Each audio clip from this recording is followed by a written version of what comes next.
disebutkan, ada pendapat mengatakan 5, iaitu adalah bergunting atau mencukur. Itu disebutkan, itu ataupun disebutkan al-halqu.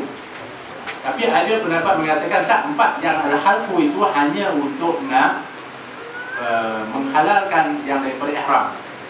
Jadi tak masuk rukun, maknanya kalau dia tak buat pun hajinya sah, tapi ihramnya kekal.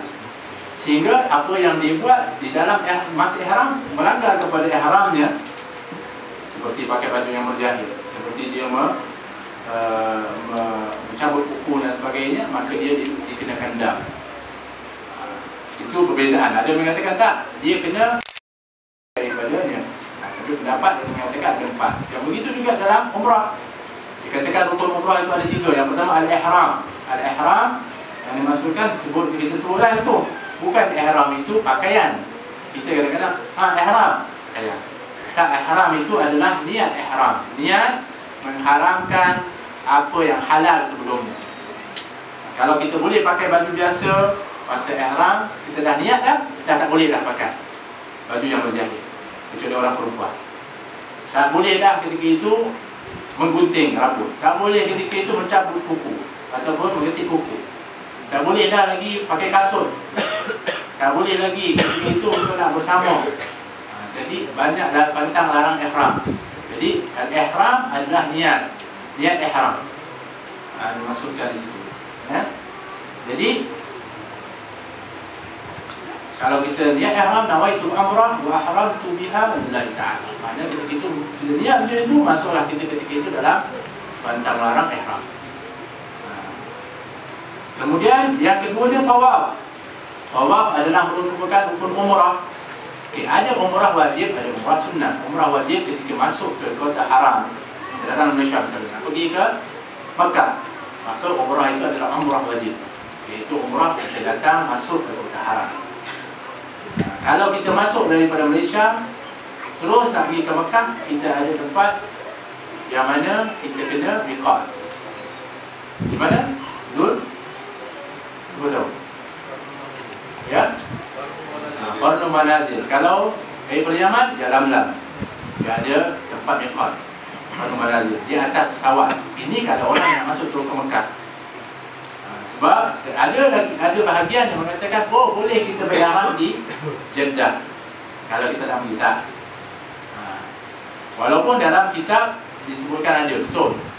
Dalam kitab Ibn Hajar Al-Haytami dikatakan boleh seorang itu apabila dia sampai di Jeddah, dia berihram di Jeddah. Tapi kaul ini telah dinasahkan. Sebab ada tempat miqat yang telah pun dihadkan oleh baginda Rasulullah SAW bagi orang yang masuk pada tempat-tempat yang tertentu. Masih ada orang yang mengamalkan benda ini, ada.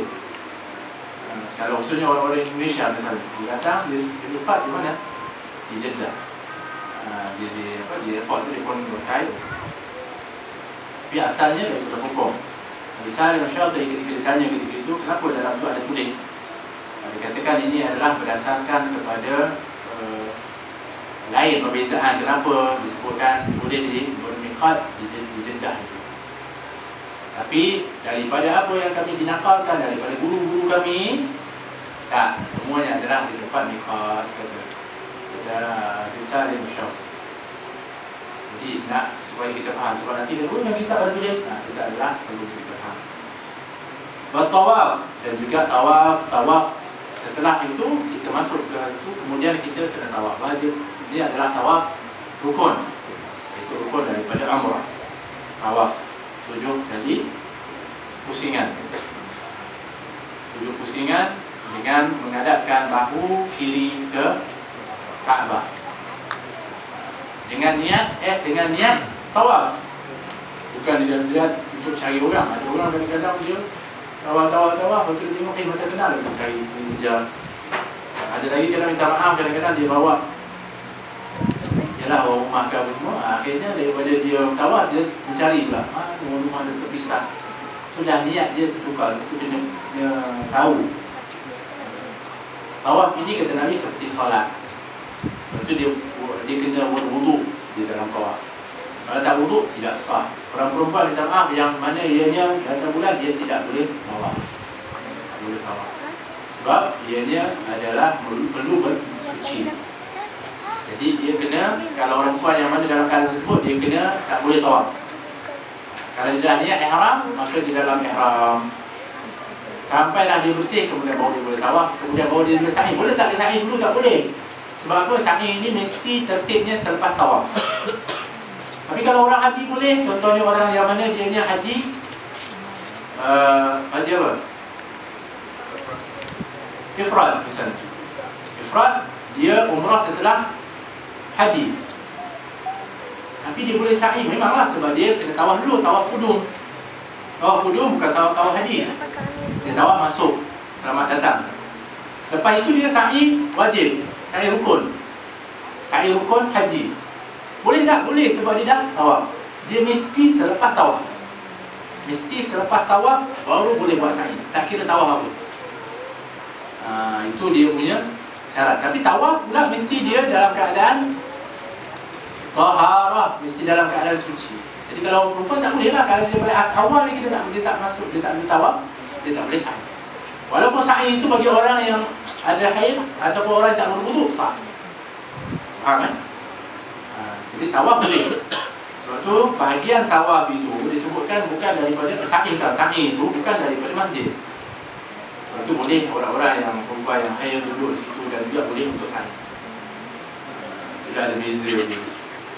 Ya? Jadi tawaf. Lepas tawaf, sa'i. 7 daripada Safa wa Marwah. Inna Safa wal Marwata min sya'airillah. Sesungguhnya Safa dan Marwah itu adalah daripada syiar-syiar Allah Subhanahu wa ta'ala. Ketika mana para sahabat diperintahkan di dalam manasik haji itu untuk sa'i, mereka mengatakan ini buat perbuatan orang-orang jahiliyah ya Rasulullah. Kata Nabi SAW, ketika itu turun wahyu. Sesungguhnya Safa dan Marwah itu adalah dari syiar Allah. Bukan kita masalah ikut orang jahiliyah. Orang jahiliyah buat pun buatlah.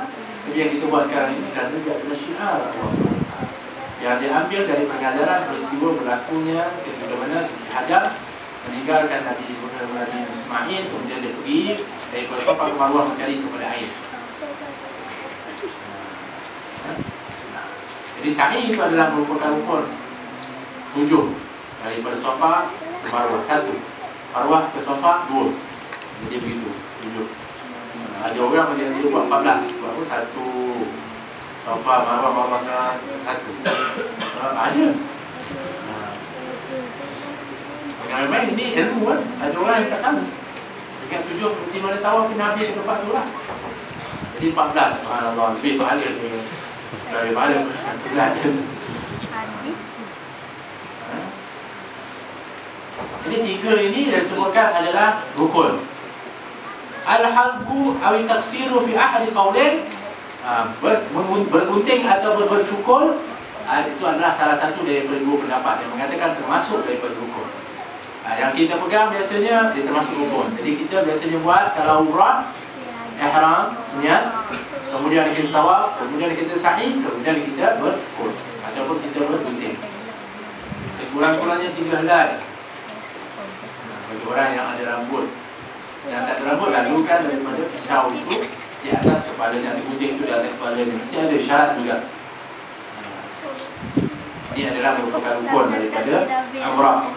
Kemudian setelah itu bebaslah dia daripada ihramnya. Itu yang dimaksudkan. Jadi perlu kena faham. Sebab yang biasanya umrah kita, insya-Allah kita biasanya ada rezeki untuk pergi umrah. Tapi haji ni macam kita kata tadilah step-step yang disebutkan. Tapi umrah kena faham betul-betul. Sebab ada orang yang kadang-kadang tu tak tahu. Kalau orang yang masuk ke Madinah, dia tak perlu lagi ihram di atas pesawat, dia tak perlu. Dia perlu pergi ke Madinah, kalau Madinah dia pergi ke Ali, kemudian di sana lah tempat miqat, kemudian baru dia akan menghadap ke Makkah. Dia dimasukkan. Jadi perlu untuk mengetahui tentang rukun-rukun ini supaya kita apabila pergi ada persiapan, tahu. Sebab ada orang yang kadang-kadang dia tak tahu. Ada kadang-kadang kita duduk kat situ, dia lepas di sa'i dia tanya kita. Dia bahasa Arab lah, kadang-kadang orang tu datang dari luar dia lepas ni nak buat apa, dia tak tahu. Sebab kadang-kadang dia tak belajar datang, dia datang dapat rezeki pergi. Tapi insya-Allah kita di sini usulnya apabila kita ada usul sebagainya, jadi kita ada perhatian juga daripada rukun-rukun daripada Allah Ta'ala alam dalam maknanya